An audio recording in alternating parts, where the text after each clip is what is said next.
definitely need a lawyer to assist you in the defense of your case when you are charged with possession of marijuana, second degree, possession of drug paraphernalia, or any other drug offense that is pending in municipal court. Under Alabama law, the maximum amount that you can be fined in a municipal court on a Class A misdemeanor, such as unlawful possession of marijuana second, is $500. You can also be sentenced up to 6 months in jail.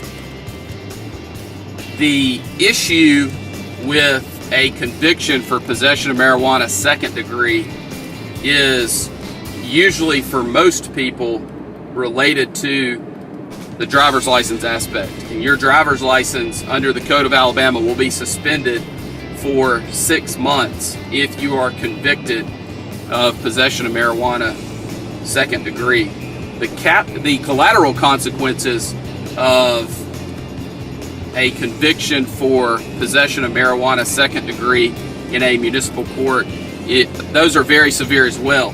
If you have a drug charge conviction, which is a conviction such as possession of marijuana second degree, the federal government will deny for a period of time your ability to obtain federal student aid to assist in your attending college. Also, you could be passed over for promotions at your job if you have a conviction, or you could be denied employment or terminated with a conviction for possession of marijuana second degree. In addition, if you have a professional license, it is very, very, very important that you understand that if you are convicted of a drug offense, depending on what your board requires, you will likely be required to notify your board either immediately or on renewal that you have been convicted of a drug offense. It's very, very, very important that you do everything within your power on the front end to avoid a conviction so that you can protect your professional license. Even if you are charged, there may be a requirement that you report that to your board, but if the charge is dismissed, you will not suffer any of the other collateral consequences, and you may not be subject to discipline by the board that issued your license. There is no question that you need counsel when dealing with any drug charge, but especially possession of marijuana second. The other drug charge I want to talk to you about is possession of drug paraphernalia.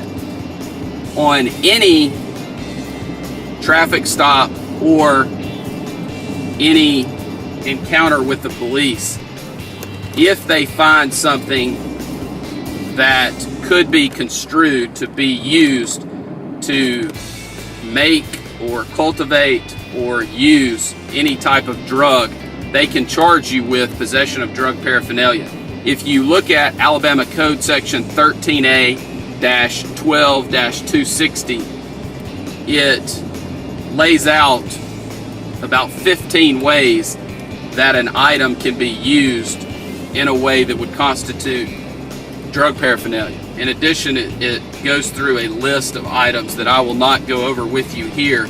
The bottom line is, if you are charged with possession of drug paraphernalia and you feel like you are wrongfully charged, or the item was in your possession not for use as drug paraphernalia, then it is something that we need to be aware of so that we can bring that up through the negotiation process in an effort to settle the case, or through the trial process.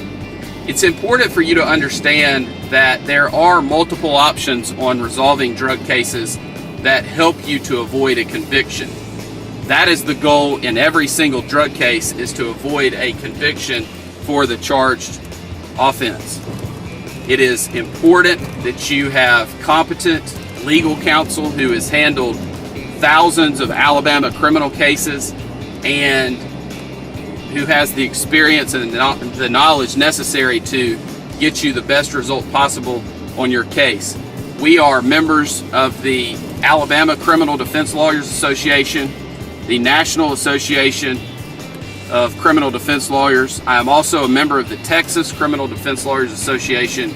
And those things are important because we are able to stay in touch with other lawyers around the country and also read and review publications about drug offenses and the defenses available. It's just very important that you have somebody who is knowledgeable and experienced in all aspects of the case, including the collateral consequences issue.